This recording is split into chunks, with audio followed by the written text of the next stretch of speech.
Hello Wargamers, I'm Tyranids, and today I want to talk about the Swarmlord, special character Hive Tyrant, an HQ choice for the new Tyranids Codex.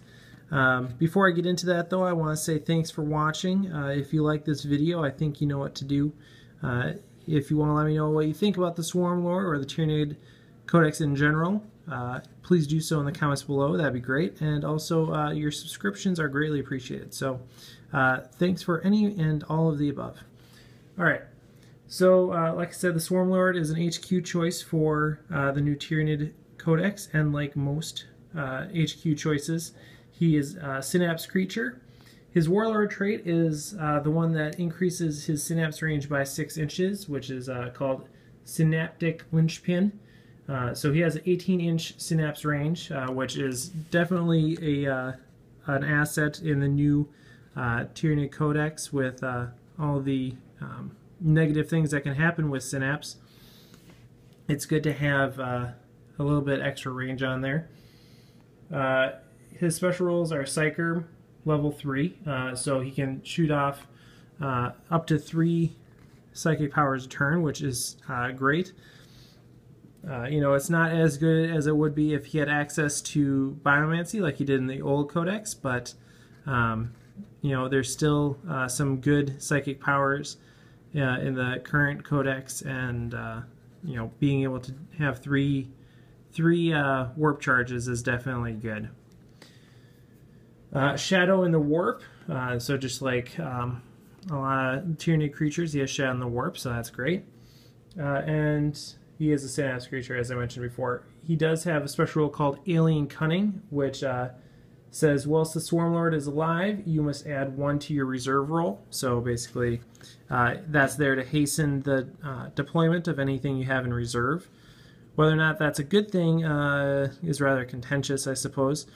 I would argue that it's probably not a good thing, unless you have everything come in on, you know, turn 2, and you're able to, you know, kind of saturate your opponent's firing options.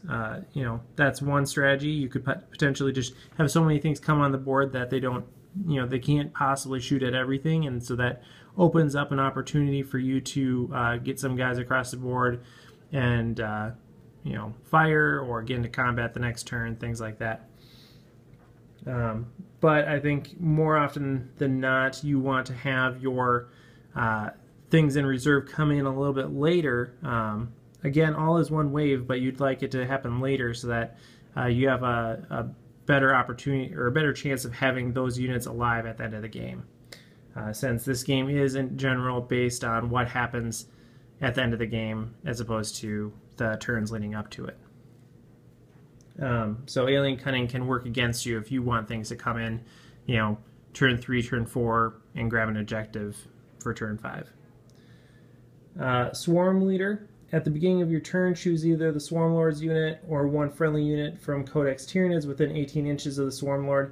Then choose one of the following special rules: Furious Charge, Monster Hunter, or Preferred Enemy. The chosen unit has that special rule until the end of the turn. So dishing out Furious Charge, you know, every turn, or one of those other two is not bad.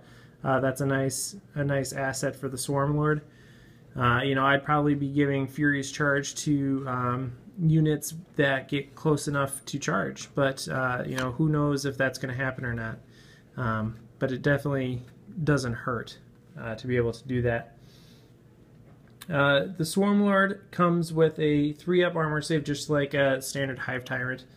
Leadership 10, Wounds 5, Strength 6, Toughness 6, Weapon Skill 9. So he's going to be, you know, hitting everything on 3s basically. Not a lot that can really touch him in close combat, and also in close combat he has a 4-up invulnerable save granted by his Bone Sabers, which are AP2, which isn't, you know, really anything because he's a monstrous creature, so all of his attacks are AP2 anyway. And then he has they also are instant death weapons, so you know, even if you're going against a Terminator or something, it's instant death, so that can be useful. as he is, I think the Swarmlord is overcosted, especially considering he doesn't have access to biomancy powers anymore, which really were there to make him a lot harder to kill. He also doesn't have access to anything like Gate of Infinity or Warp Speed, so he's not able to move as fast as he could and get into combat, which is clearly where he excels, seeing as he doesn't have any ranged attacks. This guy needs to be in combat in order to make his points back, and so if he doesn't get there, that's a problem. And so 285 points for a guy who may or may not get in combat is rough. He does have some support and utility options granted by Swarm Leader and his psychic powers, but they're you can't say that those alone are worth the cost. So yeah, so he is a little expensive. I think if you want to take him, go for it. It's he's a fun fluff piece. I will be taking him just for fun. I think he's just a cool model, and I love to see him on the board. If you do take him, though, I would strongly recommend taking Tyrant Guard. So we should probably talk about them a little bit. They're 50 points each, and there we go. Have 2 wounds, so basically you're paying 50 points, 50 points for 2 wounds in order to help him get across the board. And since he's a synapse creature, any smart opponent is going to be targeting him right away. And if he's your warlord, yeah, he's basically #1 on their kill list. And if you're playing anything that has a fair amount of firepower, it's not impossible to do. He's a fairly accessible kill point. And so adding Tyrant Guard can really help delay that at some point. Like you can buy him a turn or two, which I think make him a lot more viable. Granted, you're spending 25 points a wound on top of the 285 points he already costs, so he's getting to be a really big hunk of your army at that point. And so I wouldn't, again, if you want to bring him for fun, more power to you. I think he becomes more viable at higher point games when you have double force organization charts or something like that. I can almost guarantee you won't see him at any any upper table tournament lists or anything like that.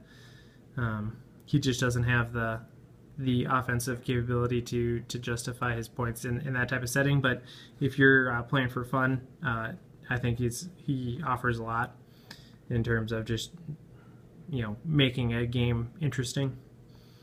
So Tyrant Guard, though, you could take them either stock, which is Rending Claws and Scything Talons, or you can switch out the Scything Talons for Crushing Claws or Lash Whip and Bone Sword, which allow them to strike at AP 3 and also increase their initiative to 7, I think. So it makes the Tyrant Guard a lot more offensive, but again, because the Swarmlord is going to be such a high target, I don't think it's really worth sinking extra points upon extra points into your Tyrant Guard. So basically, if I was going to take this Swarmlord, I'd take him plus three Tyrant Guard stock. I would not spend the points on giving them Lash Whip and Bone Sword, just because that's 20 points per model on top of it. So you're paying what is that, 35 points per wound at that point, because like I said, those Tyrant Guard are probably not going to make it across the table, so it's not worth upgrading them. You could give them Adrenal Glands, but the Swarmlord doesn't have fleet, so giving the Tyrant Guard Adrenal Glands doesn't really do much for you. So yeah, there's that. So Tyrant Guard are pretty much going to be a stock choice. The Swarmlord doesn't have any options, so you're taking everybody's stock is basically it. So, all right, overall, I really like the Swarmlord. He's a cool model and has some fun rolls with him, and if you can get him into combat, he's going to be really just a beast. The problem is getting him into combat, so that's why you need the Tyrant Guard, and just some good strategy, and maybe some lucky rolls. But because of that, overall, I wouldn't take him in a tournament or a competitive list, but if you're doing it just for fun, if you're just looking to have a casual game with some friends, go for it. He's super cool, and you know, I think he brings a lot of character to your army. So, all right, thanks for watching. Like I said, let me know what you think about this review, the Swarmlord, the Codex in general, anything like that, and happy wargaming.